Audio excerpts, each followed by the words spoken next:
How do you stay focused while you practice? The way to stay focused, the way that I stay focused while practicing is by going through exercises that if you mess them up, it's really, really obvious. I like to think of myself on a balance beam. And if I fall off the balance beam, it's really clear that I'm off the balance beam.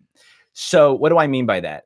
Sometimes you might be practicing and you're not sure whether or not you're focused or not because your exercise, like the thing that you're actually working on, is not going to give you that feedback of whether or not you're actually focused or not.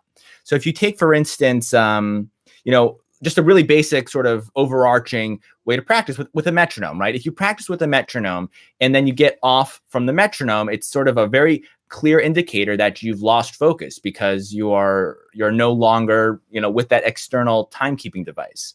So if you can create exercises for yourself that give you that immediate, very clear feedback of whether or not you're focused, because that's the hardest thing. It's not so much staying focused, it's knowing whether or not you are focused.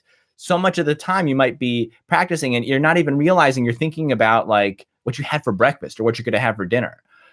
So you have to be able to self-audit, be self-aware enough to know if you're actually focused. And a great way to do that, besides just kind of checking in now and again, asking yourself, all right, am I actually focused, is to use exercises that ensure that if you don't do the exercise correctly, it'll be a clear indicator that you've lost focus, that you've fallen off the balance beam.